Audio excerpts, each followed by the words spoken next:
Welcome to 2K media. ఈ రోజు ఒక ఆదర్శవంతమైన ప్రిన్సిపాల్ను పరిచయం చేయబోతున్నా. వారు ఇప్పటివరకు విద్యార్థులను ఏ విధంగా తీర్చిదిద్దుతున్నారు, ఇక్కడ పరిస్థితులు ఏ విధంగా ఉన్న విషయాలను వారిని అడిగి తెలుసుకుందాం. ముఖ్యంగా మీరు మొదటగా మీ కుటుంబ నేపథ్యం ఏంది, మీ పేరు, మీ తల్లిదండ్రుల పేరు, మీ ఎక్కడి నుంచి వచ్చారు, పూర్తి వివరాలు మా ప్రేక్షకులకు సార్ తెలియపరచండి. నా పేరు టి సుధారాణి. నేను ప్రభుత్వ బాలికల జూనియర్ కళాశాల నల్లగొండ ప్రిన్సిపల్గా పనిచేస్తూ ఉన్నాను. ఆగస్టు 1న జనరల్ ట్రాన్స్ఫర్స్, ప్రభుత్వం వాళ్ళు చేసిన జనరల్ ట్రాన్స్ఫర్స్లో నల్లమల అడవుల్లో ఆమ్రాబాద్ ప్రభుత్వ జూనియర్ కళాశాలలో పనిచేసి ట్రాన్స్ఫర్ మీద నల్గొండ ప్రభుత్వ బాలికల జూనియర్ కళాశాలకు వచ్చాను. నా కుటుంబ నేపథ్యము నల్లగొండలోనే పుట్టాను, నల్లగొండలోనే పెరిగాను, నల్లగొండలోనే వివాహము. నా పుట్టినిల్లు, నా మెట్టినిల్లు నల్గొండ. అమ్మ పేరు లక్ష్మమ్మ, నాన్న పేరు లక్ష్మయ్య. అమ్మకి నాన్నకి 7 నలుగురు అక్క చెల్లెలు, 3 అన్నదమ్ములు. అందరిలో చివరి సంతానాన్ని నేను. చివరి సంతానాన్ని కాబట్టి కొంచెం ఎక్కువ కష్టాల్లోనే పెరిగాను అని చెప్పొచ్చు. కానీ అమ్మ ప్రతినిత్యం కూడా చదువు మీద నీ కాన్సన్ట్రేషన్ ఉండాలి, చదువుకోమ్మా చదువుకోమ్మా చదువుకోమ్మా అంటూ ఇంట్లో ఉన్న అందరినీ చదివించగలిగింది అమ్మ. అమ్మ నాన్నలు ఆ రకంగా చదివించారు కాబట్టి మేము స్వంతంగా మా కాళ్ళ మీద మేము నిలబడుతూ సమాజంలో ఒక సేవ చేసే గుణంలో ఉంటూ ఒక ప్రభుత్వ కళాశాలలో ప్రిన్సిపల్గా పనిచేస్తూ నా గురు పరంపర, నా అమ్మ నాన్నలు, అత్తవారింటికి వచ్చాక మా అత్తవారింట్లో మా భర్త ప్రోత్సాహము, నా కుటుంబంలో నా పిల్లలు, నా పాప, నా బాబు ప్రోత్సాహము, వీళ్ళందరి ప్రోత్సాహంతో సమాజంలో ప్రతిరోజు నేనేం చేస్తాను, నాకు విద్యార్థులంటే చాలా ఇష్టం, చాలా ప్రేమ. ఏ పిల్లవాడు కష్టాల్లో ఉన్నాడు, ఎందుకు కష్టాల్లో ఉన్నాడు, వాళ్ళ సోషియలాజికల్ బ్యాక్గ్రౌండ్ ఏంటి, కష్టాల్లో ఉండడానికి వాళ్ళ అమ్మ నాన్న వాళ్ళు ఏంటి, పేదరికం చదువుకు అడ్డంకి కాదు అని నేను ఫీల్ అవుతాను. పేదరికం ఒక వరం అనుకుంటాను నేను. ఎందుకంటే కడుపులో ఆకలి ఉంటే ఒక ఫైర్ అంటూ ఉంటుంది మనకి. ఆ ఫైర్ కోసం దీన్ని నేను అధిగమించాలి, ఈ చదువుతో నేను బాగా చదువుకున్న ఒక ఉద్యోగాన్ని కొట్టాలి, నాలాంటి పేదవాళ్ళకి సహాయం చేయాలి, ఆ పేదరికం నుంచి బయటకు వచ్చాక నా కుటుంబం చాలా సంతోషంగా ఉంటుంది అని చదువుని నమ్ముకుంటారు, చదువుతోటి బాగుపడతారు, చదువుతో ఉద్యోగాన్ని తెచ్చుకుంటారు, పేదరికంతో వాళ్ళు బయటపడతారు. చాలా మందిని బయటపడటానికి పెద్ద ఆస్కారం ఉన్నది ఏమిటి అంటే విద్య. ప్రత్యేకించి నా ప్రభుత్వ బాలికల జూనియర్ కళాశాలలో బాలికలు సమాజంలో ఒక కుటుంబం మారాలి అంటే ఇంటికి ఇల్లాలే దైవం. ఇల్లాలు చదువు గనక చక్కగా ఉంటే ఆ ఇల్లాలు చదువుతో ఇంటికి వెలుగు వస్తుంది. ఇంటికి వెలుగు వచ్చిందంటే అది గ్రామానికి వెలుగు, దేశానికి వెలుగుగా మారుతుంది. అలాంటి ఇంటికి వెలుగైన ఆడపిల్లలకి ఇక్కడ విద్యాబుద్ధులు నేర్పించి, మోరల్ వాల్యూస్ నేర్పించి, తల్లిదండ్రులంటే గౌరవం నేర్పించి, సామాజిక బాధ్యతతో సమాజంలో మనకు కొంత బాధ్యత ఉంది, మనం చేయాల్సిన పనులు మనమే చేయాలి అంటూ అలాంటి విలువలతో కూడిన విద్య నేర్పడము నా యొక్క సహజాతం అండి. నాకు చాలా ఇష్టము. అందుకోసమే నేను పిల్లల్ని ప్రేమిస్తాను. మీ విద్యాభ్యాసం ఎక్కడ జరిగింది, మీరు ఎంతవరకు చదువుకున్నారు, ఇప్పుడు మీరు చదువుకునే రోజుల్లో పరిస్థితులు ఏ విధంగా ఉండే? నా విద్యాభ్యాసము నల్లగొండ జిల్లాలో నల్లగొండలో వివేకానంద పాఠశాలలో జరిగింది. 1వ తరగతి నుంచి 7వ తరగతి వరకు వివేకానంద పాఠశాలలో చదివాను. 1 నుంచి 3 వరకు చెప్పాలంటే చిన్నప్పుడు అయ్యవారి బడి అని ఉండేది. అంటే 1 సంవత్సరం చదవగానే ఇంకో సంవత్సరానికి ప్రమోట్ చేసేవారు అయ్యవారు. 1 నుంచి 3 వరకు అక్కడ విద్యాభ్యాసము, 3 నుంచి 7 వరకు వివేకానంద స్కూల్లో చదివాను. 8 నుంచి ప్రభుత్వ బాలికల హై స్కూల్లో చదివాను నల్లగొండలో. తర్వాత ఇదే కళాశాలలో inter first year, inter second year చదివాను. ఇదే నల్గొండ జిల్లా ఉమెన్స్ కాలేజీలో డిగ్రీ చేశాను.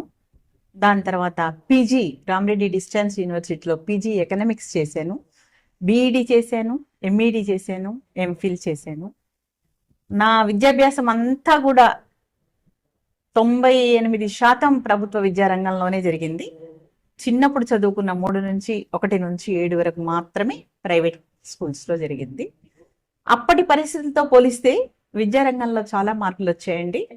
అప్పుడు మాకు టీచర్ సెంటర్డ్ ఎడ్యుకేషన్, టీచర్ పాఠం చెప్పారు అంటే మేము పుస్తకాలు పట్టుకొని చాలా తీవ్రంగా చదువుతూ ఇంకెప్పుడు చెప్తారు, ఏం చెప్తారంటూ వెంటబడుతూ వాళ్ళ ఎమ్మడి వెళ్ళి, మేడం నాకు ఇది అర్థం కాలేదు కొంచెం చెప్పండి అంటూ చెప్పించుకునేవాళ్ళం. వాళ్ళు చెప్పేవాళ్ళు అలాగే. ఇప్పుడు చైల్డ్ సెంటర్డ్ ఎడ్యుకేషన్, పిల్లవాడు 24/7 ఎప్పుడు అడిగినా మేము ప్రశ్నలకు సమాధానాలు ఇస్తాం. అర్థం కాలేదంటే మళ్ళీ మళ్ళీ చెప్తాం. పిల్లవాడు ఏ చదువైతే కోరుకున్నాడో ఆ చదువుని ఇప్పుడు విద్యార్థి లోకానికి అందించగలుగుతున్నాము. మాకప్పుడు చిన్నగా ఉన్నప్పుడు లైబ్రరీ ఫెసిలిటీస్ కానీ లేదా ఇప్పుడు వచ్చే సోషల్ మీడియా ఫెసిలిటీస్ కానీ ఇవన్నీ ఏవి అందుబాటులో లేవు. ఇప్పుడు నేను ఏది చదువుకోవాలన్నా విద్యార్థికి గూగుల్ ఓపెన్ చేసి పలానా కోర్సు ఏంటి, ఎలా ఉంటుంది, ఎక్కడ ఉంటాయి, అడ్మిషన్స్ ఎట్లా ఉంటాయి, కోర్సులో ఎలాంటి వివరాలు ఉంటాయి, ఏం చదువుకోవచ్చు, దానివల్ల ఏం ఉద్యోగాలు వస్తాయి, కెరీర్ డెవలప్మెంట్ కూడా మనకు సోషల్ మీడియాలో లభ్యం అవుతుంది. మేము చిన్నగా ఉన్నప్పుడు మా పక్కన ఉన్న పెద్దవాళ్ళు ఎవరైనా ఉద్యోగం చేసేవాళ్ళు వాళ్ళ దగ్గరికి వెళ్ళి చేతులు కట్టుకొని నేను ఇంటర్ ఏ కాలేజ్లో చదవాలి అని అడిగేదాన్ని. వాళ్ళు చెప్పిన దాన్ని బట్టి మేము చదివేవాళ్ళం. ఇప్పుడు చాలా ఛాన్సెస్ అండి, చాలా అనేక రకాల సోర్సెస్ ఉన్నాయి. విద్యార్థి పట్టుకోగలగాలి. అంతరిక్షంలో కూడా వెళ్ళి వచ్చే సోర్సెస్ ఉన్నాయి. ఇది అప్పటికి ఇప్పటికీ ఉన్న విద్యారంగంలో తేడా. పూర్తయింది. మీరు ఉద్యోగం ఏ సంవత్సరంలో పొందారు, మొదట ఎక్కడ జాబ్ చేశారో అక్కడ పరిస్థితి ఏ విధంగా ఉండే? లో బీఈడీ కంప్లీట్ అయింది సార్ నాది. బీఈడీ కంప్లీట్ అయిన తర్వాత నేను 86 నుంచి 89 వరకు నేను చదువుకున్న వివేకానంద స్కూల్లోనే ఉద్యోగం చేశాను. 89లో అప్పుడు డిఎస్సి పడింది, డిఎస్సి రాశాను. 398 శాలరీతో డిఎస్సిలో ఎస్జిటి టీచర్గా సెలెక్ట్ అయ్యాను. దాని తర్వాత ప్రొఫెషనల్ గ్రోత్ అంటే నాకు చాలా ఇష్టం. నా సహజమైన నాకున్న కోరిక మేరకు ఈ ఉద్యోగం కాదు ఇంకొంచెం మంచి ఉద్యోగం చేయాలి అని 96లో మళ్ళీ డిఎస్సి రాశాను. స్కూల్ అసిస్టెంట్గా సెలెక్ట్ అయ్యాను. అంతటితో సంతృప్తి చెందకుండా అంతకుముందు ఎంఏ పొలిటికల్ సైన్స్ చేశాను, మళ్ళీ ఎంఏ ఎకనామిక్స్ చేశాను. ఎంఏ ఎకనామిక్స్ చేశాక నాకు జూనియర్ లెక్చరర్గా ప్రమోషన్ వచ్చింది. జూనియర్ లెక్చరర్గా కోమటిరెడ్డి ప్రతీక్ మెమోరియల్ జూనియర్ కళాశాలలో 20 సంవత్సరాలు పనిచేశాను. అప్పుడు నాకు ప్రమోషన్గా ప్రిన్సిపల్ పోస్ట్ వచ్చింది. ప్రిన్సిపల్ పోస్ట్ ఎక్కడైనా పని చేయాలి, మనం ఈ ప్రాంతంలోనే పని చేయగలం, వేరే ప్రాంతానికి వెళ్ళము అని కాదు. ఎక్కడొచ్చినా నల్లమల్ల అడవుల్లో వచ్చినా చేద్దాము అనుకున్నాను. నా అదృష్టవశాత్తు నల్లమల్ల అడవుల్లోనే వచ్చింది జాబు.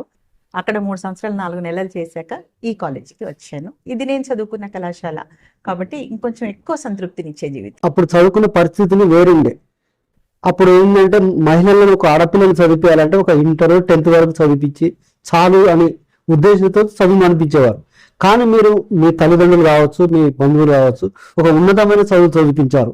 అది ఎలా సాధ్యమైంది? మీ తల్లిదండ్రులకు ఏమన్నా విద్య మీద ఏమైనా అవగాహన ఉందా? సియాసత్ అనే ఉర్దూ పత్రిక చదివేవాళ్ళండి. 2వ తరగతో 3వ తరగతో చదువుకున్నట్టున్నారు, కానీ చక్కటి చదువు ఉండేది నాన్నగారికి. అమ్మవారు మాత్రం విద్యావంతురాలు కాదు. కానీ అమ్మ నాన్నలు ఇద్దరు కూడా ఎందుకో మరి ఇద్దరు కూడా చదువు అంటే చాలా ప్రాణం ఇచ్చేవాళ్ళు, చదువుకోవాలి అని చెప్పేవాళ్ళు. అంటే వాళ్ళ ప్రోత్సాహంతో మేము మా ఇంట్లో 7 మంది సంతానం ఉంటే 7గురము చదువుకున్నాం చాలా చక్కగా. తల్లిదండ్రి కనుక ప్రోత్సహిస్తే సమాజంలో జరగని పని అంటూ లేదు. ఏదైనా మనం ఎంతటి ఎవరెస్ట్ శిఖరాన్ని అధిరోహించాలన్నా తల్లిదండ్రుల ప్రోత్సాహం చాలా గొప్పది. దాంతో మా కుటుంబంలో అందరూ కూడా విద్యావంతులుగా మారిపోయినాం. అది మా అమ్మ నాన్నల చలువ. మా అమ్మ నాన్నలు మాకప్పుడు చిన్నగా ఉన్నప్పుడు కొంచెం కోపం వచ్చేది, ఊరికే చదువుకోమంటారు వీళ్ళు అని కోపం వచ్చేది. కానీ జీవితంలో ప్రతి ఒక్క అడుగు వేస్తా ఉంటే అమ్మ ఎందుకన్నది, నాన్న ఎందుకన్నాడు, ఓహో ఇందుకోసమే అన్నారా. జీవితంలో అత్తవారింటికి వచ్చాక, సాధారణంగా అత్తవారింటికి వచ్చాక నాకు పెళ్ళైపోయింది చదువు బంద్ చేస్తున్నాను అంటారు.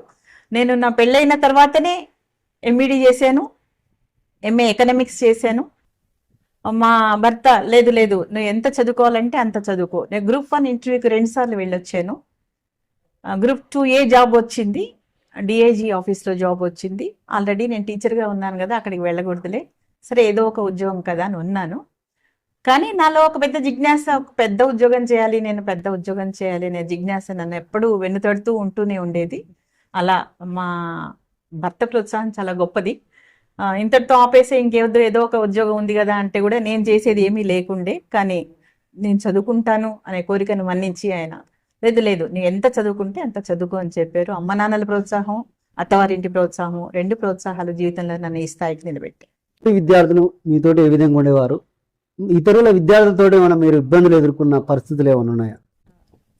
టూకే టీవీ నేను చదువుకున్నదంతా కూడా చిన్నప్పుడు మాత్రమే కో ఎడ్యుకేషన్.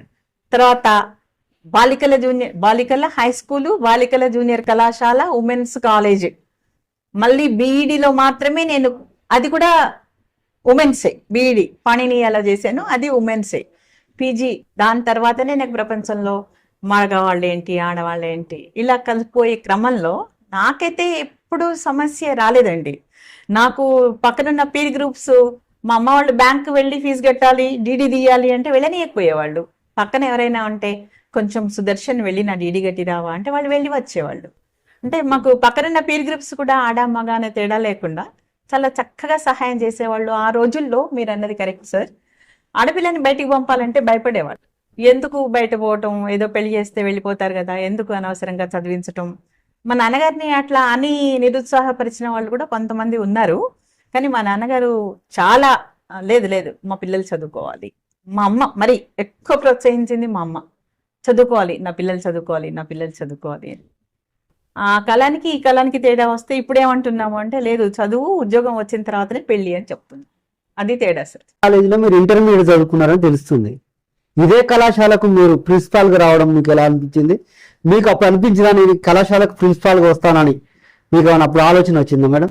ఈ రోజుల్లో మాకు ఒక ముస్లిం మేడం ఉండేవాళ్ళు ప్రిన్సిపల్, ఇక్కడ దగ్గరలో ఇంకొక బిల్డింగ్ లో ఉండేది. మెట్లెక్కి మేడం పైన నిలబడేవాళ్ళు. నేను చిన్నగా ఉన్నప్పుడు అంటే ఇంటర్ ఫస్ట్ ఇయర్ లో ఉన్నప్పుడు నేను కూడా ఒకసారి మెట్లెక్కి పైన నిలబడ్డాను. నిలబడితే వెంటనే పక్క నుంచి ఆఫీస్ సిబ్బంది వచ్చి ఇది ప్రిన్సిపల్ మీద నిలబడే సీటు, నువ్వు ఎందుకు వచ్చావు, దిగు దిగు దిగు అంటూ దింపేశారు నన్ను. ఆ రోజు ఆమె ఎందుకు నిలబడాలి, నేను ఎందుకు నిలబడకూడదు అని నా మనసులో ఒక చిన్న సందేహం వచ్చింది. కానీ అసలు ఆ స్థాయికి మనం వస్తామా అని కూడా ఆలోచించాను. కానీ కష్టాన్ని నమ్ముకొని చదువునే ఇష్టపడి, చదువునే ప్రేమించి, సమాజాన్నే ఇష్టపడి, సమాజాన్నే ప్రేమించి ఈ స్థితికి రాగలిగాను. వచ్చి ఈ సీట్లో కూర్చున్న తర్వాత ఆ చిన్ననాటు అప్పుడెప్పుడో నా మనసులో మెదిలిన ఒక చిన్న ఆలోచన నిజమైంది కదా, కళ కూడా కదా సార్ అది, ఒక ఆలోచన కార్యరూపం వచ్చింది కదా అని చాలా సంతోషమైందండి. ఆ సంతోషంతో ఆనాడు నేను పొందలేనివన్నీ ఇప్పుడు నా విద్యార్థులన్నీ పొందాలి అనే ఆలోచనతో పనిచేస్తున్నాను, అదే తపంతో పనిచేస్తున్నాను. లెక్చరర్గా పనిచేశారు. ఈ నేపథ్యంలో మీ బోధనలు కావచ్చు, మీ విద్య కావచ్చు, మీ క్రమశిక్షణ కావచ్చు, మీ మంచి మాటలు కావచ్చు, దాని ద్వారా ఒక విద్యార్థి, మీ స్టూడెంట్ మేడం ఆ రోజు మీరు చెప్పిన ఒక మంచి మాటలతోటి మిమ్మల్ని ఆదర్శంగా తీసుకొని ఈ రోజు నేను ఒక ఉన్నత స్థానంలో ఉన్నానని మిమ్మల్ని కలిసిన సందర్భాలు ఉన్నాయా స్టూడెంట్స్ ఎవరన్నా? ఎక్కడండి మీరు నా మెమరీస్ అని బయటకు తెస్తా ఉన్నారు. డాక్టర్ రవి కొత్తపల్లిలో మస్కూర్ వాళ్ళు అంటారు, వాళ్ళ బాబు డాక్టర్ రవి. అబ్బాయి డాక్టర్ అయిపోయి మొన్న నాకు కాల్ చేశాడు నేను నల్గొండకు వచ్చాక. మేడం నమస్తే అంటే నాకు డాక్టర్ రవి అని వస్తుంది. డాక్టర్ రవి చెప్పినాను అంటే మేడం నాకు మీరు డాక్టర్ రవి అనొద్దు మేడం, నన్ను అరే రవి చెప్పురా అని అనాలి మీరు అని అంటే, నన్ను రవి ఎక్కడ చేస్తున్నా ఇప్పుడు అంటే సూర్యాపేట మెడికల్ కాలేజ్లో అసిస్టెంట్ ప్రొఫెసర్గా చేస్తున్నాను మేడం అని చెప్పారు. చాలా సంతోషం అనిపించింది. సెక్రటేరియట్లో మొన్న నేను వెళ్తుంటే మణిచంద్ర అని ఎన్సీసీ స్టూడెంట్ ఉండేవాడు, సెక్రటేరియట్లో ఎస్ఐగా పనిచేస్తున్నాడు. దగ్గరకు వచ్చి మేడం మణిచంద్రన్ మేడం నేను ఎన్సీసీ స్టూడెంట్ను అన్నప్పుడు ఓహో నా స్టూడెంట్ చాలా గొప్ప స్థితిలో ఉన్నాడు కదా అని చాలా గర్వంగా అనిపించింది. ఉప్పల్లో మధు అనే ఎస్ఐగా పనిచేస్తున్నాడు. నేను ఇక్కడికి రాగానే మెసేజెస్లో madam congratulations I'm Madhu Uppal SI అని పెట్టాడు. ఓహో మధు నువ్వు ఎస్ఐ అయ్యావు నాన్న అంటే అవును మేడం నేను ఎస్ఐ అయ్యాను. ఇలా చాలా మంది చాలా ఉద్యోగాలు స్థిరపడుతూ మళ్ళీ మనం కనిపించినప్పుడు మన ఎదురుగా వచ్చి మాట్లాడుతూ మేడం అప్పుడు మీరు అది చేశారు ఇది చేశారు అని, మనం చేసిన చిన్న మంచి కావచ్చు కానీ వాళ్ళ మంచిని గుర్తుపెట్టుకొని మళ్ళీ గుర్తు చేయడం, ఇంకా మంచి మంచి పనులు చేయాలనే ఆలోచనకు ప్రోత్సాహాన్ని ఇస్తుంది సార్. మీరు విద్య బోధించడంతో పాటు పలు సామాజిక కార్యక్రమాల్లో కూడా పాల్గొనడం తెలుస్తుంది. ఎలాంటి కార్యక్రమాలు పాల్గొన్నారు, ప్రజలను ఏ విధంగా చైతన్యం చేశారు? బోధించడంతో పాటు నేను బోర్డ్ ఆఫ్ ఇంటర్మీడియట్ ఎడ్యుకేషన్లో బుక్ రైటర్గా చేశాను సార్. ఎకనామిక్స్ ఫస్ట్ ఇయర్ పుస్తకాలు ఇప్పుడు అర్థశాస్త్రము బోర్డ్ ఆఫ్ ఇంటర్మీడియట్ పుస్తకాల ఆథర్ని నేను. అట్లాగే బేసిక్ లెర్నింగ్ మెటీరియల్ అని బోర్డ్ ఆఫ్ ఇంటర్మీడియట్ ఎడ్యుకేషన్ 70% సిలబస్తో పాస్ కావడానికి వీలైన మెటీరియల్ రాయించారు, దానికి కూడా ఆథర్ని నేను.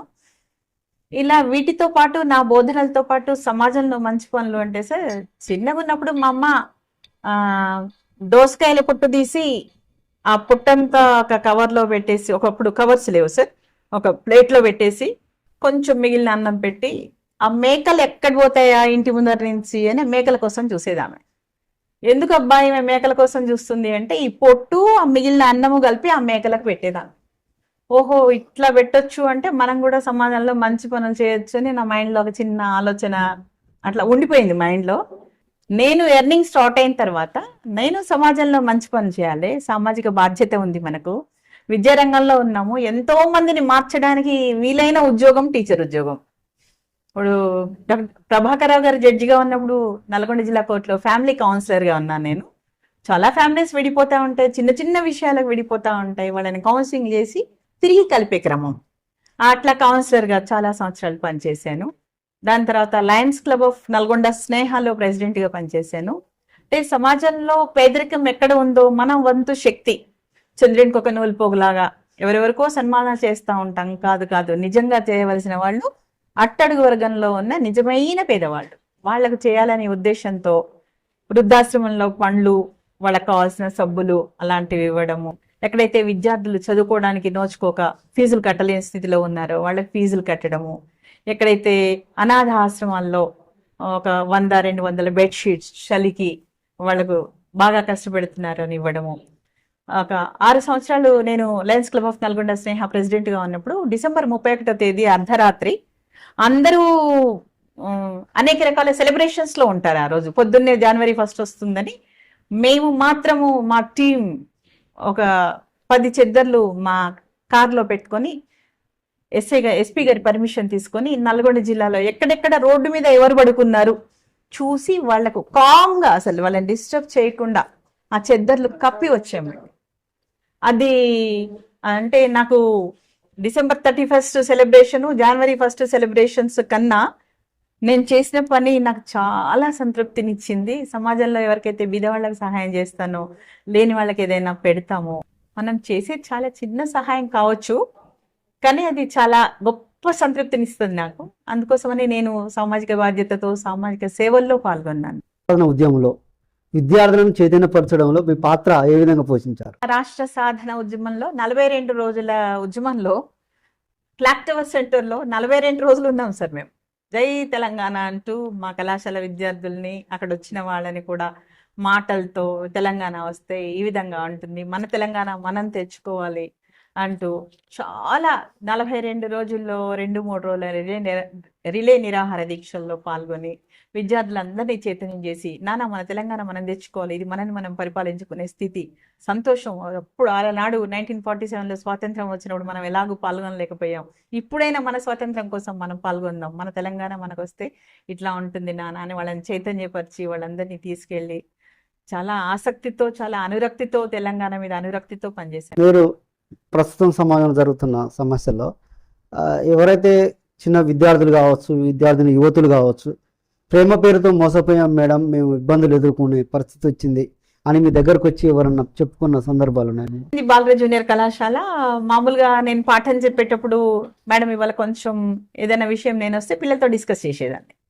చేస్తే మా విద్యార్థులు 2-3 కూడా, మేడం నాకు ఇలాంటి సమస్య వచ్చింది, ప్రేమ పేరుతో పలానా అమ్మాయి, ఈ అబ్బాయి, మా ఊర్లో ఈ సమస్య వచ్చింది మేడం అంటూ నా దగ్గరికి ఇప్పటికీ కూడా ఎవరైనా 2 నా పాత పిల్లలు ఫోన్ చేసి, మేడం కొంచెం నా కుటుంబంలో నా భార్య నాతో గొడవ పడుతుంది మేడం, ఒకసారి మీరు మాట్లాడండి మేడం అని కాల్ చేస్తూ ఉంటారు. చేసినప్పుడు నేను సాధ్యమైనంత మేరకు నా ఆలోచన ఏమంటుంది అని అంటే, ఏదో చిన్న చిన్న కొట్లాట పేరుతో విడిపోవడం కాదు, మనం మంచి ప్రేమతో, అంటే మన సమస్యని ఎదుటి వ్యక్తి అర్థం చేసుకోగలగాలి, అర్థం చేసుకునేటట్టు చెప్పగలగాలి. ఈ 2 చెప్పడము వినడము 2 సజావుగా జరిగితే 2 మంచి పనులు అవుతాయి నాన్న అంటూ వాళ్ళని మాట్లాడి ఇద్దరిని కన్విన్స్ చేసి, చూడమ్మా ఇద్దరికి బంగారు భవిష్యత్తు ఉంది, మన ఇద్దరము ఇట్లా విడాకులు తీసుకుంటే సమాజం ఇట్లా ఉండదు, పిల్లలు మధ్యలో ఆగమైపోతారు పిల్లలు అనేసి కన్విన్స్ చేసి చాలా ఫ్యామిలీస్ని సెట్ చేశామండి.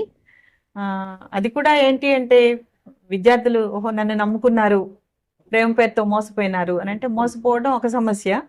మొదట ప్రేమించడానికి ఏజ్ ఉండాలి, నువ్వు ఏజ్ లేకుండా ప్రేమించడం తప్పు. నేను అక్కడే కట్ చేస్తాను మొదట వాళ్ళని. ప్రేమ దోమ అనేవి 16 సంవత్సరాల్లో వచ్చే ఆకర్షణ ప్రేమ కాదు, అది ఆకర్షణ మాత్రమే. నువ్వు చదువుకొని ఉద్యోగంలో స్థిరపడి అప్పటి వరకు నీ ప్రేమ నిజమైతే ఆగని చెప్తాను నేను. అప్పుడు ప్రేమ నిజం అనిపిస్తే పెళ్లి చేసుకోవచ్చు, ప్రేమని పెళ్లిగా మార్చుకుంటే వాళ్ళ జీవితం ఆనందంగా ఉంటుంది అని నా ఉద్దేశం. ఒక నిరుపేద విద్యార్థి ఫీజు కట్టలేని పరిస్థితి, చదువుకోలేని పరిస్థితిలో ఉన్న సందర్భంలో మీరేమన్నా సహాయ సహకారాలు అందించిన సందర్భాలు ఏమైనా ఉన్నాయా మేడం? ఫీజులు కడుతుంటాం సార్, కనీసం ఒక 10 మందికైనా నా జేబులో నుంచి ఫీజు కడతాను. అంటే ఏంటమ్మా ఫీజు కట్టలేదు అని అంటే, మేడం మా ఇంట్లో ఫీజు కట్టే పరిస్థితి మేడం. ఓకే, లేదు పరిస్థితి లేదా, ఒకసారి విచారిస్తాను, నిజంగా లేదా అబద్ధం ఆడుతున్నారా, నిజంగా లేదంటే మాత్రం వాళ్ళ సోషల్ బ్యాక్గ్రౌండ్ గమనించి కట్టేస్తాను సార్. సంవత్సరానికి ఒక 5,000 రూపాయలు ఎవరైనా చదువుకునే విద్యార్థికి, నాన్న ఇది నువ్వు పుస్తకాలు కొనుక్కొని ఇస్తాను, అంటే కాంపిటేటివ్ ఎగ్జామ్స్ చదువుకుంటున్నారు, నాన్న నువ్వు బుక్స్ కొనుక్కో, ఇవి ఈ బుక్స్తో చదువు అని ఇస్తాను. అది ఒక అలవాటుగా మారింది సార్. ఇవాళ రేపు ఏదో పుట్టినరోజు పేరుతో ఆ పేరుతో ఈ పేరుతో మనం ఎన్నో వేల రూపాయలు ఖర్చు పెడుతున్నాము. అన్ని దానాల కన్నా ఈ దానం గొప్పది అని నా ఉద్దేశం. టీచింగ్ ఫీల్డ్లో పనిచేస్తున్నారు. ఈ సందర్భంలో మీరు పలువురికి ఆదర్శంగా నిలిచారు. అయితే ఎవరిని స్ఫూర్తిగా తీసుకొని మీరు ఆదర్శంగా ముందుకెళ్ళారు? మీ గురువులు ఎవరు? పూర్తిగా తీసుకోవడం అంటే సార్, నాకు చాలా మంది నుంచి ఆదర్శం లభించిందండి. నేను సాధారణంగా ఇప్పుడు ఏదన్నా పనికి వెళ్ళినప్పుడు అక్కడ కొన్న మంచి లక్షణాన్ని నేర్చుకొని వస్తాను. తప్పనిసరిగా ఎవరో ఒక దగ్గర, ప్రపంచంలో ప్రతి ఒక్క దగ్గర మంచి లక్షణాలు ఉంటాయి. ఇలా చదువుకునేటప్పుడు చాలా మంది కనపడటం, వీళ్ళందరికీ సహాయం చేయటం, మంచి వ్యక్తులుగా తీర్చిదిద్దటము, ఇవన్నీ రియల్ లైఫ్ హీరోస్ అంటారు వాళ్ళని చూసి మనం ఆదర్శంగా తీసుకొని ముందుకు వెళ్తా ఉంటాము. మా గురు పరంపర నాకు ఆదర్శం. ఆ గురు పరంపర వాళ్ళు చేసే పనులు నేను చాలా జాగ్రత్తగా గమనించాను. నా అమ్మ నాన్నలు, నా అక్క చెల్లెళ్ళు, నా అన్నదమ్ములు, నా కుటుంబం, వీళ్ళందరిలో కూడా నేను ఎక్కడ మంచిని గమనించిన, ఓహో నేను ఇంతకన్నా ఎక్కువ మంచిని నేర్చుకోవాలి, మంచిని చేయాలి అని ఆ క్రమంలో నేను నిరంతర విద్యార్థిలాగానే ముందుకెళ్తున్నానండి. ఇప్పటికీ నేను నేర్చుకుంటూనే ఉంటాను. మహిళల పైన, ఆడపిల్లల పైన దాడులు జరుగుతున్నాయి. ఈ దాడులను అరికట్టాలంటే ఎలాంటి కార్యక్రమాలు చేపడితే ఈ దాడులను అరికట్టవచ్చు అని మీ ఉద్దేశం? సమాజంలో చాలా దురాగతాలు జరుగుతున్నాయి సార్. రీసెంట్ గానే చూసాము కలకత్తా డాక్టర్ గారి సంఘటన. మొత్తం రాష్ట్రాన్ని అట్టుడిగించిన సంఘటన, దిశ లాంటి సంఘటనలు చాలా చూస్తున్నాము. 3 నెలల పసిపాప ఏమన్నదండి, 30 ఏళ్ల అమ్మాయి ఏమన్నదండి, ఒక 60 ఏళ్ల ముసలామె ఏమన్నదండి. ఆడ మనిషి కనిపిస్తే చాలా అఘాయిత్యం చేయాలని ఒక ఆలోచన రావడం చాలా దుర్భరమైన విషయం, భరించలాని విషయం. వీటిని అరికట్టాలి అంటే సమాజంలో అందరికీ బాధ్యత ఉందండి. ప్రతి తల్లిదండ్రి కూడా తన పిల్లలకి, ఎస్పెషల్లీ మగ పిల్లలకి, అమ్మాయి కనిపిస్తే చాలా ఓపిక్గా చూడాలి. మనము చెల్లెలాగా చూసుకోవాలి. చెల్లెలాగా చూసుకోలేకపోయినా గౌరవంగా చూడగలగాలి. ఒక ఆడపిల్లని ఎదగనివ్వాలి, చదవనివ్వాలి, ఆమె ఏది అడిగితే అది చేయనివ్వాలి. కానీ ఆడపిల్లని మనము ఏదో చిడాయించడానికో, బనాయించడానికో, ఏదో అఘాయిత్యాలు చేయడానికో చేసే సాధనం ఆడపిల్ల కాదు. ఆడపిల్ల అంటే అదృష్ట లక్ష్మి. ఆ అమ్మాయిని చాలా జాగ్రత్తగా చూడాలని అందరము, టీచర్లకు పాత్ర ఉంది, తల్లిదండ్రులకు పాత్ర ఉంది, సమాజానికి పాత్ర ఉంది.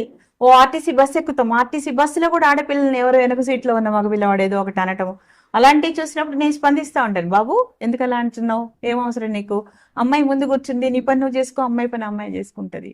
ఇలా ప్రతి ఒక్కరం అలా మాట్లాడుతూ ఉంటే, కదిలిస్తూ ఉంటే పిల్లలకు చిన్నప్పటి నుంచి ఉగ్గుపాలతో చెప్తా ఉండాలి. స్త్రీని గౌరవించాలి, స్త్రీని గౌరవించాలి అని చెప్తా ఉంటే, తల్లిని గౌరవించిన వాడు, అక్క చెల్లెలను గౌరవించిన వాడు సమాజంలో ఎవరినైనా గౌరవిస్తాడండి. ఆ అలవాటు చిన్నప్పటి నుంచే నేర్పాలి అని నా ఉద్దేశము. ఇంకా ఎక్కడైనా మనకి ఇలాంటి సంఘటనలు జరిగినప్పుడు ప్రతి ఒక్కరికి సామాజిక బాధ్యత ఉంది. మనందరము స్పందించాల్సిన విషయం, మనందరము నిర్బంధంగా ఖండించాల్సిన విషయం. అవసరమైతే ఆ ఆడపిల్లకి సహాయం చేయడానికి మొత్తం మహిళా సంఘాలు మాత్రమే కాదు, సమాజం మొత్తం ఆమె వెనక ఉండి అండదండలుగా ఉండి, ఎన్నో రేప్ సంఘటనలు చూస్తున్నాం మనం. ఆ రేప్ సంఘటనల వెనకాల వాళ్ళ బాధ వర్ణనాతీతం. ఎంత బాధపడుతూ ఉంటారో వాళ్ళు సమాజంలో. ఒక టీవీ ముందుకు రావాలన్నా, ఒక మనిషి ముందుకు వెళ్ళాలన్నా, ఏదో జరగరానికి జరిగింది అని, దురదృష్టకరమైన సంఘటన జరిగింది, జరిగిన సంఘటన అదే తలుచుకొని తలుచుకొని తలుచుకొని బాధపడకుండా తిరిగి సమాజంలో తలెత్తుకొని బయట నిలబడి, ఎవరి చేతనైతే మనకు అన్యాయం జరిగిందో అక్కడనే న్యాయం జరిగేంత వరకు పోరాడాలి అని మనందరం కూడా ఆ పక్షాన నిలవాల్సిన అవసరం ఉంది. విద్యార్థులకు, అప్పటి తరం విద్యార్థులకు గల తేడా ఏముంది? అప్పటి తరం వాళ్ళు టీచర్ అంటే భయం ఉండేది. ఆ టీచర్ వస్తుంది అంటే ఎక్కడి నుంచో చూసిన అమ్మో టీచర్ వస్తుంది అని భయం ఉండేది. క్రమక్రమంగా టీచర్ అంటే భయము అనేది పోయి ఇప్పుడు టీచర్ అనేవాడు ఒక మెంటర్, ఒక గైడ్, ఒక ఫ్రెండ్. నాకు ఏది వచ్చినా మా టీచర్తో మాట్లాడగలను. ఒకప్పుడు టీచర్ కనపడగానే నమస్కారం టీచర్ అయినా, ఇప్పుడు హాయ్ టీచర్ అంటున్నారు పిల్లలు కొంతమంది. అంటే ఆ కల్చర్ మంచిది కాదు, హాయ్ టీచర్ కల్చర్ మంచిది కాదు. గురువు ఈజ్ గురువు, నమస్కారం అని చెప్పాలి. మనకి ఏదైనా సమస్యలు ఉన్నప్పుడు ఇప్పటి తరం విద్యార్థులు ఏమనుకుంటున్నారు అని అంటే, చాలా లేటెస్ట్ సాధనాలు ఉన్నాయి, మా అమ్మ నాన్న తిక్కలు వాళ్ళు, మా టీచర్లు అంతకన్నా పిచ్చి వాళ్ళు, వాళ్ళకి ఏం తెలియదు, మాకే మొత్తం తెలుసు అనుకుంటున్నారు. అలా కాదు. తల్లిదండ్రుల వాల్యూ తల్లిదండ్రులదే, ఉపాధ్యాయుల వాల్యూ ఉపాధ్యాయులదే. మనకు తెలిసినా కూడా వాళ్ళ దగ్గర నుంచి ఆ సంస్కారాన్ని నేర్చుకొని ముందుకెళ్లాల్సిన బాధ్యత నేటి తరం విద్యార్థుల మీద ఉంది. ఆ తరంలో విద్యార్థులు అమెరికా ఎవరు వెళ్ళకపోయేవాళ్ళు. ఈ తరంలో 100కు 90 మంది అమెరికాలోనే వెళ్తున్నారు. కేవలం 10 మంది మాత్రమే ఇండియాలో ఉద్యోగాలు చేస్తున్నారు. ఈ దేశం మనకేమిచ్చింది, ఈ దేశానికి మనం ఏమి ఇవ్వాలి, ఈ కుటుంబం నాకేమిచ్చింది, ఈ కుటుంబానికి నేనేమి ఇవ్వాలి, ఈ తల్లిదండ్రులు నాకు జన్మనిచ్చారు, నేను తల్లిదండ్రులకు ఎంత గౌరవాన్ని పెంచాలి, ఈ దిశగా నేటి యువతరం ఆలోచించాల్సిన అవసరం ఉన్నది. ప్రస్తుతం ఏ విధంగా కొనసాగుతుంది, మీ లక్ష్యం ఏంటి? ప్రస్తుతం మంచిగా కొనసాగుతుందండి. నా లక్ష్యము, నేను అనుదినం ఎప్పటి లక్ష్యాన్ని అప్పుడే నిర్ణయించుకుంటాను. దీర్ఘకాలిక లక్ష్యాలు అంటే ఇదేదో నా కుటుంబానికి ఇంత ప్రయోజనం పొందాలి నేను ఎప్పుడు ఆలోచించాను సార్. విద్యార్థి ప్రయోజనం పొందాలి. ఇప్పుడున్న జనరేషన్, ఒక్క జనరేషన్ ప్రయోజనం పొందితే ఆ జనరేషన్ నుంచి సమాజం చాలా బెనిఫిట్స్ వస్తాయి. ఇప్పుడు కరోనా పీరియడ్ వచ్చినప్పుడు 2 సంవత్సరాలు పిల్లల జనరేషన్ చదువులో వాల్యూస్ లో దెబ్బతిన్నారు. కళాశాలకు పోక, పాఠశాలకు పోక చాలా దెబ్బతిన్నాయి. ఆ ప్రభావాలు, కాన్సిక్వెన్సెస్ నేటికి విద్యారంగంలో కనిపిస్తూ ఉన్నాయి. కాబట్టి విద్యారంగంలో మనం సమూలంగా వాల్యూ ఓరియంటెడ్ ఎడ్యుకేషన్ కనుక మనం అందివ్వగలిగితే భావి సమాజము ఇలాంటి సమస్యల జోలికి ఎవరు పోరు, సమస్యలు మనకు కనపడవు. ఒకవేళ సమస్యలు జనరేట్ అయినా కూడా అప్పటికప్పుడు వాళ్ళు పరిష్కరించుకొని దాన్ని సామర్థ్యంతో ముందుకెళ్లాల్సిన కెపాసిటీ నేటి విద్యారంగానికి, నేటి యువతరం అందించాలి, నేటి సమాజం అందించాలి, నేటి టీచర్లు అందించాలి, తల్లిదండ్రులు అందించాలి. ఇది మనందరి బాధ్యత. ఎప్పుడైతే అందరి చదువు అందరికీ బాధ్యత, అందరి సమాజంలో చదువు నేర్పకుండా కూడా ఎవరు ఉండకూడదు. అందరూ చదువుకోవాలి. చదువుకుంటే అన్ని క్రమాల్లో, అన్ని రంగాల్లో, అన్ని విషయాల్లో దానంతటదే మార్పు మనలో వస్తుంది. మార్పు దిశగా మనం ప్రయాణం చేయగలుగుతాం. పిల్లలకు, విద్యార్థులకు, యువతకు, ఉపాధ్యాయులకు, ఎవరైనా కావచ్చు, సమాజానికి పనికొచ్చేవారు, వారికి మీరిచ్చే సలహాలు, సూచనలు ఏంటి? వారి నుండి మీరు ఏం కోరుకుంటున్నారు? సూచనలు ఇచ్చే అంత పెద్ద మనిషిని కాదు. ఏంటి అంటే సలహాలు, సూచనలు అని కాకుండా ప్రతి ఒక్క చెట్టు పెట్టగానే కొంతకాలం అయిన తర్వాత అది మొక్క నిలబడుతోంది, నిలబడ్డాక పువ్వులు పూస్తుంది, కాయలు కాస్తుంది, సమాజానికి కావాల్సిన పండ్లను అందిస్తుంది, వృక్షంగా మారుతుంది. మనము అంతే. పుట్టినప్పుడు బాల్యంలో ఏం నేర్చుకున్నాం, యవ్వనంలో ఏం నేర్చుకున్నాం, తర్వాత ఒక దశలోకి వచ్చాక 30 సంవత్సరాల వయసులో ప్రౌఢ దశలోకి వచ్చాక ఉద్యోగం వస్తుంది మనకు. ఉద్యోగం వచ్చాక మనం ఏం నేర్చుకుంటున్నాం, ఆ నేర్చుకున్న విషయాన్ని సమూలంగా ఆచరించగలగాలి. ఏదైతే నేర్చుకున్నామో దాన్ని ఆచరిస్తూ మనం చేయవలసిన పనిని మనం 100కు 100% చేసుకుంటూ వెళితే, మన బాధ్యతను మనం నిర్వర్తిస్తూ పోతే, సెల్ఫ్ డిసిప్లైన్తో ఉంటే సమాజంలో మనం ఎవరికి సలహాలు, సందేశాలు ఇవ్వకున్నా కూడా మనందరం ఈ రకంగా మన యాటిట్యూడ్స్లో మార్పు తెచ్చుకొని ఆ దిశగా ప్రయాణం చేస్తే, ప్రతి పని ఎవరి పని వాళ్ళు చేసుకుంటూ క్రమంగా వెళ్తే సమస్యలు వాటితోటవే తగ్గిపోతూ ఉంటాయని నా ఉద్దేశం సార్. సమాజానికి సలహాలు ఇచ్చేంత గొప్ప స్థితిలో నేను రాలేదు. నేను ఎప్పుడు ఇంకా నిరంతర విద్యార్థిని, నేర్చుకునే స్థితిలోనే ఉన్నాను. ప్రతి ఒక్క నా చిన్నారులు కూడా ఏదైనా విషయం వాళ్ళ దగ్గర కొత్తగా కనిపిస్తే, ఓహో ఇది చాలా కొత్తగా ఉంది ఈ విషయం, ఇది నేను నేర్చుకోవాలి అని నేర్చుకుంటాను. ప్రతినిత్యం మనని మనం మలుచుకుంటూ సమాజానికి అనుగుణంగా అడుగులు ముందుకేస్తూ వెళ్ళాలి అని నా ఉద్దేశం. తెలంగాణ వచ్చి మీ విలువైన సమయాన్ని మాకు కేటాయించి మీ అద్భుతమైన అనుభవాలను మాతో షేర్ చేసుకున్నందుకు ధన్యవాదాలు తెలియజేస్తూ, ముందు కూడా ఇంకా అనేక మందికి ఆదర్శంగా ఉంటూ మీరు అనేక పదవులు ఇంకా పొందాలని ఆకాంక్షిస్తూ ఆయుష ఆరోగ్యంతో మీరు నిండుగా జీవించాలని కోరుకుంటూ సెలవు తీసుకుంటాం. ధన్యవాదాలు. ఇప్పటి వరకు వారి విలువైన అనుభవాలను మనతో షేర్ చేసుకున్నందుకు ధన్యవాదాలు తెలియజేస్తూ, ముందు కూడా ఇంకా మంచి అనుభవాలతో ముందుకెళ్తూ పలువురికి ఆదర్శంగా ఉండాలని ఆకాంక్షిస్తూ మరొక ఎపిసోడ్లో మళ్ళీ కలుసుకుందాం. అంతవరకు సెలవు.